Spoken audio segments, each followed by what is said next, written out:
Hey, Cardboard Kings! Yeah. Welcome to the third official devlog. Remember to like and subscribe. What do you know about all the filth that's going on here, huh? You are my 200th subscriber. I know, that's what I was waiting for.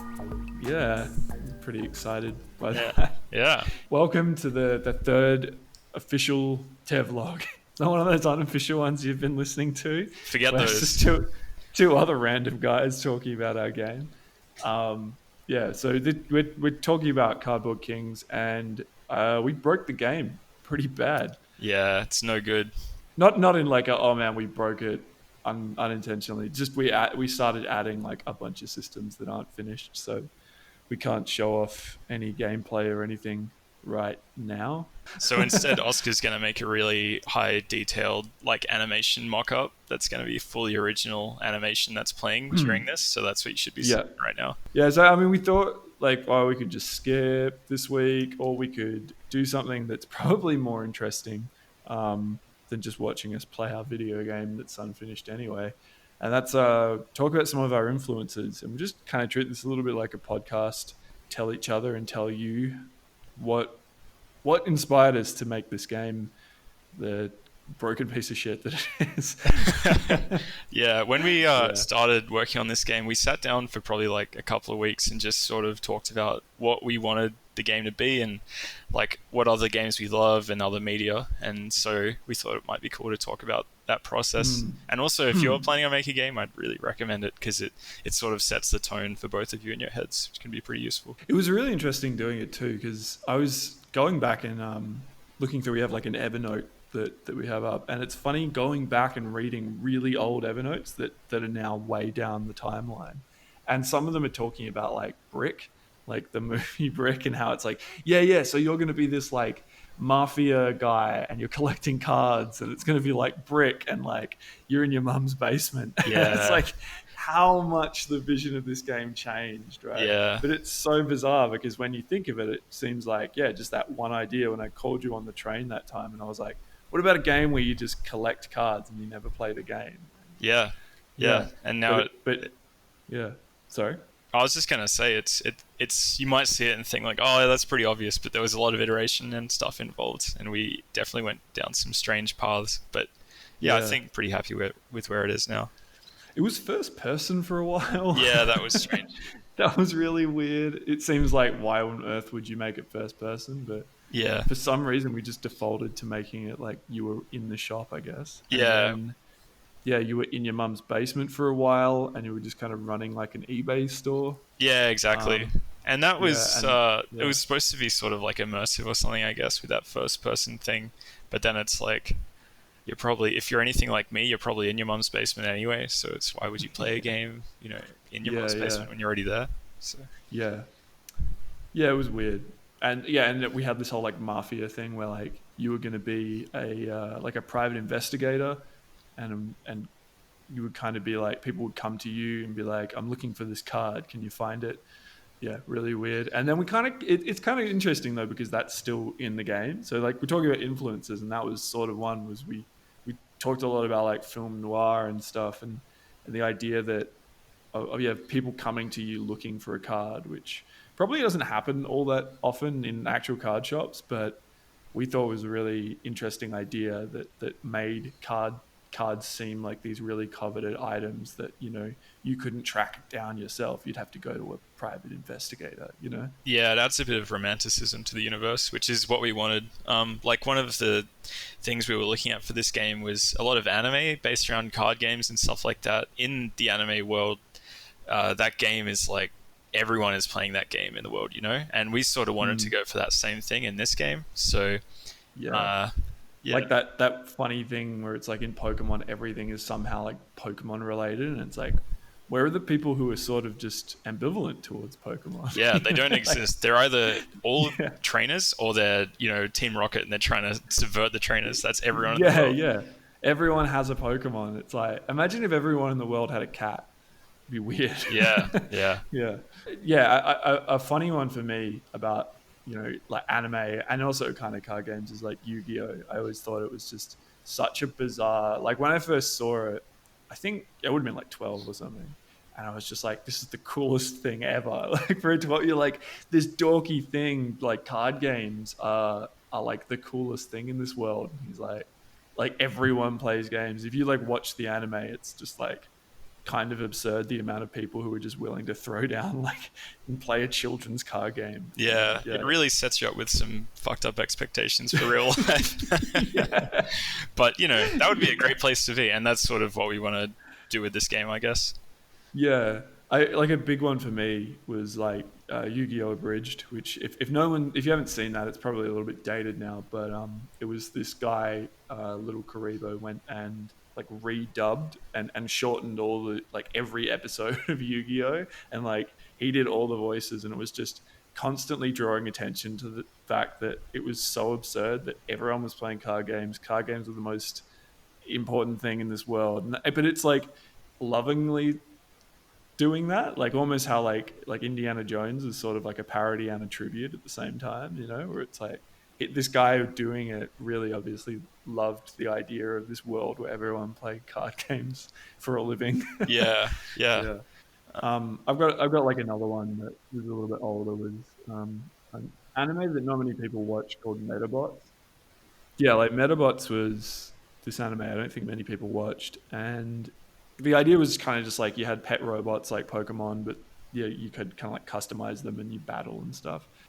Yeah, that had the same kind of thing of like everything being like Metabots were like the most important thing in the entire world. These like children's toys and stuff, but that had this really great, like almost the same thing of sort of taking the piss out of the idea of these things being so widespread. And yeah, I really like the setup for that. Like a lot of story kind of elements from the game that I'm writing, I'm kind of taking from that, like certain character archetypes and stuff like that. Yeah, it's good to pay tribute to that stuff, I guess. And I think we're planning on having some of those over-the-top sort of characters you'll see in Pokemon and stuff like Team Rocket and that. So that'll be fun to put those in. Bit of a fantasy world, I guess. Yeah, we've got like the Phantom Mask, who's like a kind of merger of Tuxedo Mask and the Phantom Renegade from Metabots. Yeah. And like he's this gentleman thief who kind of shows up, and his motives are sort of not well known, but yeah, that's kind of find out. And then also like we were talking about how like the idea of this being like you're not the main character of that anime though, you're like a side character, and like we're kind of thinking of like doing those kind of anime characters who would be like the heroes in something like Yu-Gi-Oh, and have them like come into the store, and it's like, oh yeah, there is like a bigger story going on outside. Yeah, because I guess like if this was like Pokemon, you'd be like Nurse Joy or something like that. You're just someone who's working in you're the guy in the Pokemon, you don't even have a name. Yeah, exactly. Yeah, so you're just sort of seeing all this stuff go past, which is, I think it'll be interesting to do that and see how that goes. Another game that sort of does that sort of thing is Card City Nights, which is an old Android/PC game. That is like it's a card trading / playing / sort of role playing game, and you sort of make your way around this town and collect decks and meet people. It's sort of like Pokemon and a piss take of Magic the Gathering. It's really funny. It really is kind of like a weird piss take of Yu-Gi-Oh, like the concept of it. And there's like the legendary cards you have to collect, and it's like some people believe that they have like magic powers and stuff. And yeah, it's you go to a haunted part. You go to like a haunted tower, and there's like ghosts, like in Pokemon as well. It's pretty funny. Yeah, you should definitely play it if you're interested in card games and stuff like that. It has an amazing sense of humor. It's really funny. So a game that I was influenced by, and I kind of got you onto as well, is Democracy 3, and just how it's, it's maybe a little bit like dry, but it's just a very like well laid out UI that once you kind of know how to do it, you're just like flicking through turns. Yeah, I've never played it, and the UI oh, really? is just... I I played it after you recommended it, but man, that UI is incredible. Like if you're interested in seeing like real cutting edge or different UI, you should really see how that game handles like policies and different citizen groups. It's really interesting. It manages to show you a lot of information at once without being overwhelming. It's really impressive.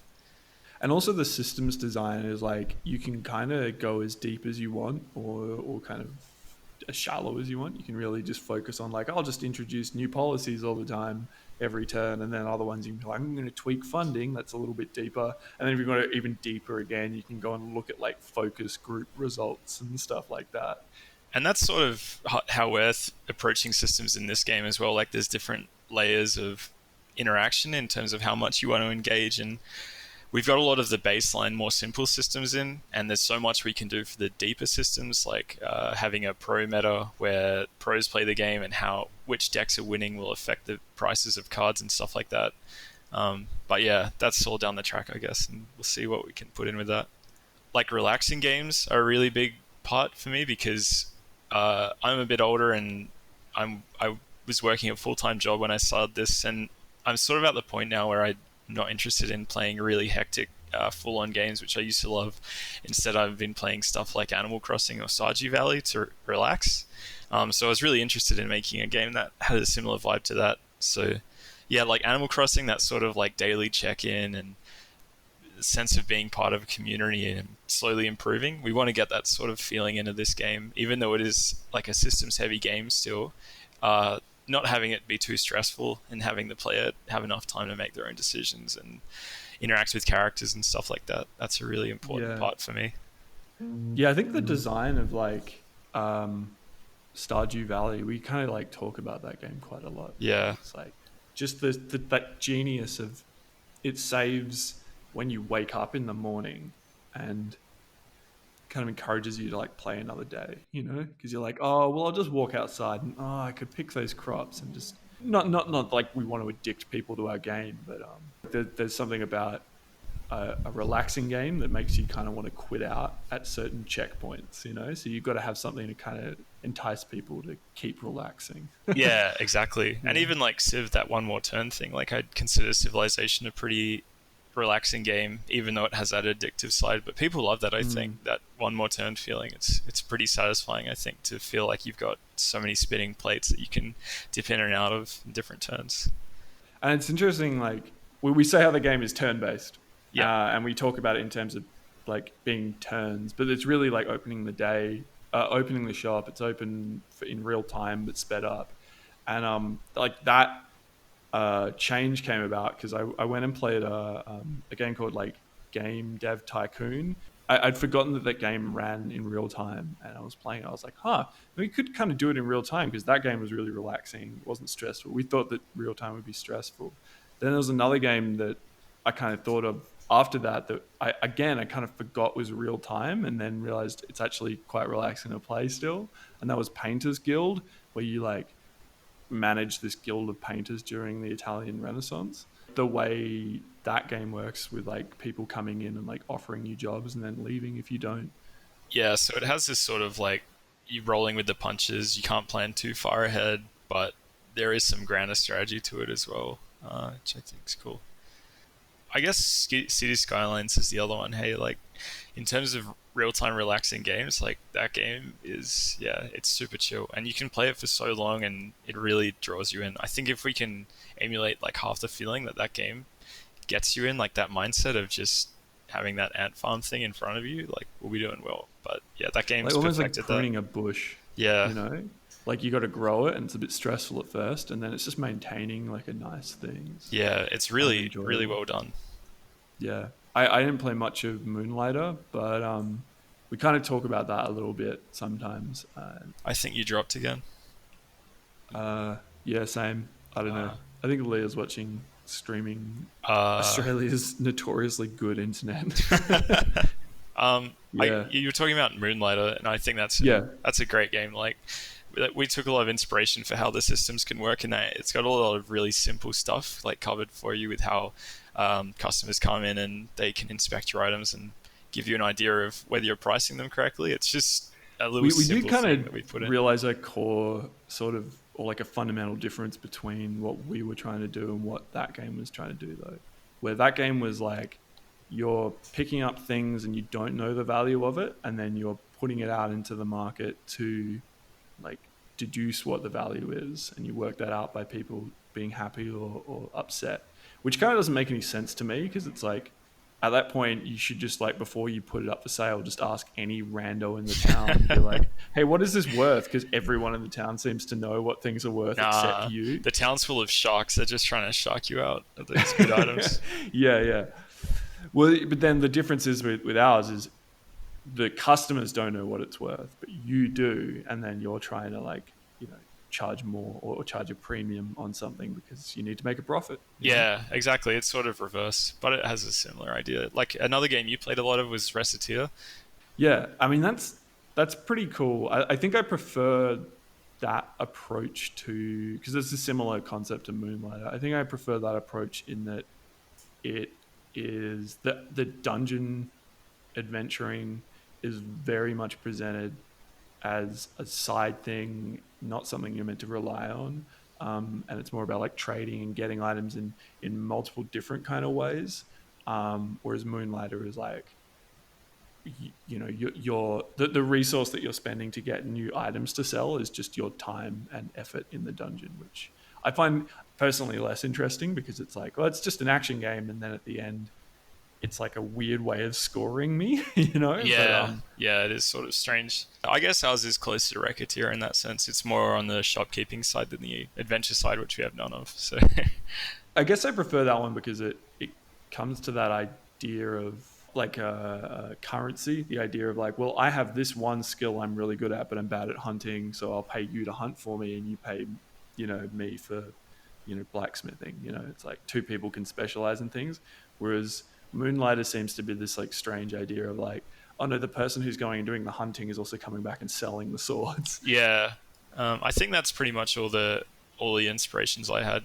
I had like a few for like story and visual stuff. We tried a lot of stuff with the visuals. We talked about this I think last week where we didn't really know where we were going with it. And then Zine McFarlane, who's like a architect, and he did this kind of for years, I think, did like a picture a day on Instagram that he was doing, just this like little architectural render. And I got really into them. I studied architecture for a year and I got really into his stuff. And he did like an ebook on how to kind of render things in the style he does them. And I bought the book and got really into that style. So we kind of went for a little bit more like what he does in that style, even though it's like a very flat 2D look. So we're trying to like flatten things out to make it look a little bit like that. And then recently I remembered that we have a parrot in the game, or a cockatoo called Giuseppe, and he talks and he's kind of like a character in the game, and he hangs out in your shop. And I discovered this old movie that we'd both forgotten about called The Real Macaw. Oh man, what a movie. If you haven't seen it, it's a classic. It's like about twice as good as Toy Story. It's really good. Yeah, so it's Toy Story 2. And yeah, I watched that the other day and was just like, this movie is gold. Yeah, got a lot of inspirations for Giuseppe and dialogue ideas from that. So that'll be coming in. And but before that, Giuseppe was a lot of other things. So he started off as like an old Italian guy. The idea was that you were running a card shop that was like a kind of a pop-up shop in the back of this old Italian cafe. That's where he got the name Giuseppe. And then that kind of changed because we were like, whose fantasy is it to run a pop-up card shop in the back of an old Italian guy's cafe? Yeah, you want to go full card shop. Yeah, so we got rid of that idea, and we like the idea of having another person in the card shop with you at all times. So we'll keep Giuseppe, but we'll make him a cat. And then we're like, what if he talks? Is that weird? And then we looked at Sabrina, the Teenage Witch, and I watched, I think it was like an hour compilation of the best of like Salem the Cat. That's commitment to research. It changed me, honestly. But yeah, I like the idea of having this like snide, sarcastic cat kind of in the background. And his idea is to be like the straight man, I guess, in that like everyone's so into this card game, and he's a bit like that old uncle you have that's like, what is this stupid game you're playing? Like, well, he can't play it because he's got no hands. Exactly. Deep down, he's just upset that he can't play. He sees all these people having fun and. Yeah, but he's definitely that guy who tries to tell everyone that it's actually crap despite never having played it. Yeah. So he thought it'd be fun to have that stereotype in. Yeah, so he was a cat for a while, And then we talked. He was a cat, but then before that, he was in a transition phase. We were like, what if he was a numbat, Oh a yeah. dingo? And we talked about all these different Australian animals because the game's set in Australia. We were like, oh, forget it. He can be a cat. The worst pest, I think, in Australia. Yeah. Well, actually, no. Probably nowhere near the worst. It's Cane probably toad. pretty bad. Yeah, maybe Cane toad, worse. camel, rabbit, white people. But then for some reason we're like, well, let's make him a parrot because that kind of makes more sense. Yeah, with him talking and stuff. Yeah, with him talking, and then it's less of a thing because we don't want to ever explain why he talks. Yeah, exactly. So, yeah, and we don't want to go parrot full people. like fantasy cat. This isn't Sabrina the Teenage Witch. This is more of a real macaw kind of situation. Yeah. And then I mean card games too. We obviously both play card games. Yeah, we're It's a both big huge in inspiration. Magic, and Yeah. Oscar's in a Yu-Gi-Oh. I've never played Yu-Gi-Oh. Much as just me. Not really. I played it as a kid and I bought a bunch of decks and I was like, I'm gonna play this again, and I built a couple of decks for me and my girlfriend, and we played a couple of games, and then she was just kind of like, I mean, we could play it, or we could play a good game. These giant boxes of text and like a million rules. Like, why is it so complicated? And it's like, yeah, it's a good point. Not a very good game. Yeah. I mean, it's good, and it's got some great things about it that are unique that I think are good. But I wouldn't say it's like a well-designed game. In the same way that I would argue that the Digimon card game was great because it was unique and it had unique things, but I wouldn't say it's a good game. Yeah, exactly. Yeah. It's crazy how much I go through, because I play a lot of board games and I go through habits of trying out new games and stuff, but I always come back to Magic. It's crazy. Like every few years, or like even every 6 months, I just start playing again, build a new deck. It's a game that keeps on giving. So I guess it's a game sort of like our game is a love letter to Magic, I guess. I wouldn't call it a love letter to Magic on my end. I think it's a love letter to like everything surrounding card games. That's why you can't play the game. Yeah, true. The community of like, every Friday, me and my mates, when we were in, year 8 and 9, we used to go down to the card shop. We just hang out there. you know? Yeah. There's a lot of the community there, I guess, like that spirit of people playing, and a lot of cool people around those stores and stuff. So On top of that, though, then like a kind of response to the fact that we got beaten up a lot by the store owner, or He's like, man, I run a card game shop and you guys are lame. get out here. So that's going to be a big part of the game, beating up adolescent kids. Beating up nerds. Yeah. I just lived in a weird place where they didn't understand how cool Yu-Gi-Oh was. Yeah, these guys, they don't know what's going on. But then they'll play Cardboard Kings and they'll be like, I finally get it. I get what I've thought about that. I'm like, man, what if 15, 20 years ago or something being like, superheroes, what the fuck, you nerd? And now it's like every year they go and see what it's like so some crazy Marvel how movie. big superheroes have gotten. It's amazing. Yeah, and just like people who would have been like, superheroes are lame. Yeah. That would now go and see them. They're the people who are That's what Cardboard Kings is going to be. no.